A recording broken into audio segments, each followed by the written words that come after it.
Whether we human beings want to admit it or not, society can be stifling to the individual, and for good reason.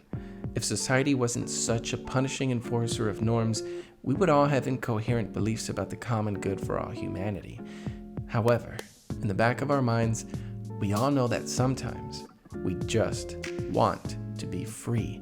And because of this age-old problem of social convention versus personal freedom, philosophers and scientists all have tried their hand at solving this problem.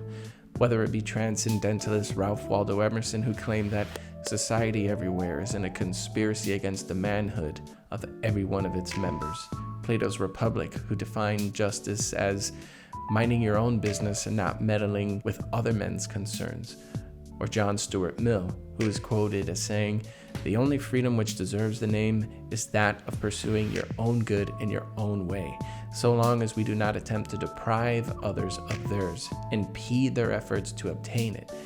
Even with all these great thinkers being mentioned, we are still having the discussion on how to be free and confident in these conformist modern times.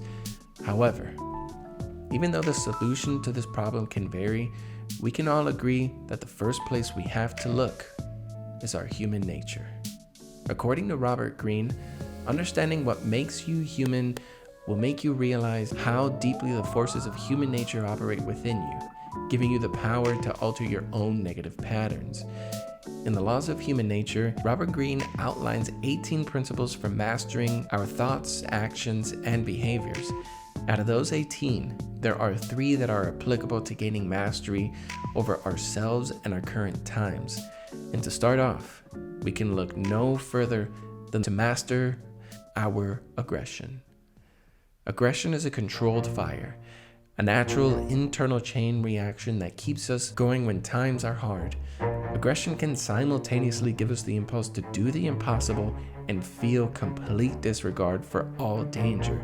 Aggression is compressed vitality and energy. However, in our modern times, this vitality and energy seems to be in short supply. It's like we're more informed but less actionable, especially in matters we find ourselves helpless. Simply put, we are becoming less aggressive and less intentional with our aggression. To become free and confident, we have to exercise our aggression and keep it in check, like a burning star gathering mass.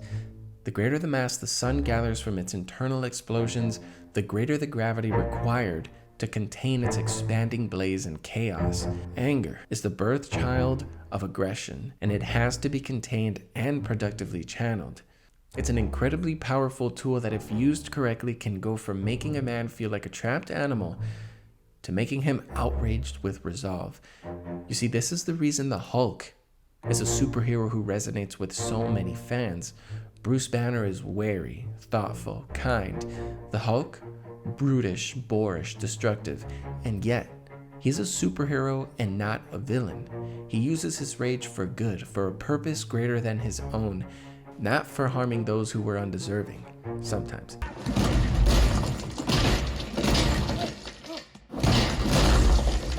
He knows how to channel his anger. Anger shouldn't be toward a person, but a goal you believe will benefit you, your loved ones, or society.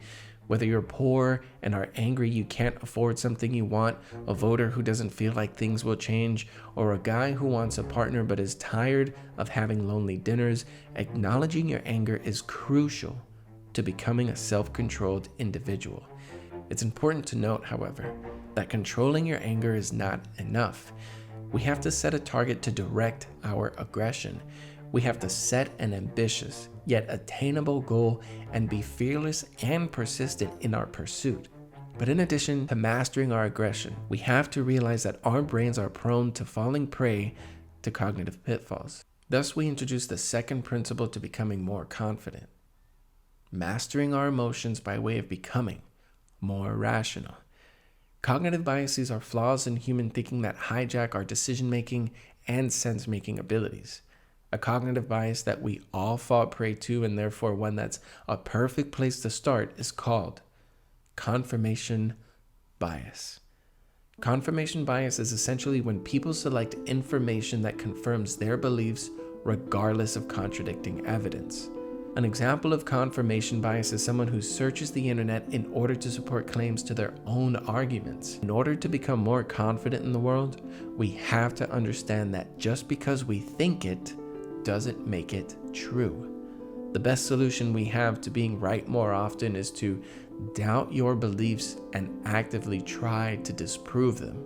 Not only is this practice a more rational method for seeking the truth, but it's the more wise and humble approach for our current chaotic modern age of information. After all, it's no coincidence that Socrates, the wisest philosopher in recorded history, was attributed with the famous quote, "The only thing I know is that I know nothing." As I've said before, the current era we are living in is a miracle. We have metal storage that can carry anywhere between 6,000 to 3,000 people at incredibly fast speeds. We can talk to someone 7,000 miles away without so much as 60 seconds delay. Poor people are being lifted out of poverty every day at an increasing rate. Men and women are living longer. Diseases are being cured. Technology is becoming more sophisticated and beneficial to human growth and productivity ad infinitum. And yet, we are lost, spinning in an isolated planet and patting each other on the back for superficially growing as a species. We human beings are leaves in a violent and directionless sea of change, not realizing that we are an irrelevant speck of dust in a dark, cold, and utterly ambivalent universe, and we know it, and it scares us. And because of this fear, we can't find firm footing. How can we? When each generation is different from the last and cultures update and make the present one more obsolete, to be confident in our human nature and our place in this hostile universe, we have to, Law 3, master our historical narrative. We have to understand at a deep level our past, present, and future. Because to study and deeply understand the past is the only way to live forever.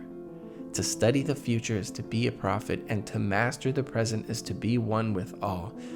Put all these things together, and what you get is a fully integrated human being. To quote Robert Greene, when you understand the spirit of your times, you free your mind from mental constraints placed on you by your generation, and you will become more of the individual you imagine yourself to be, with all the power that freedom brings you.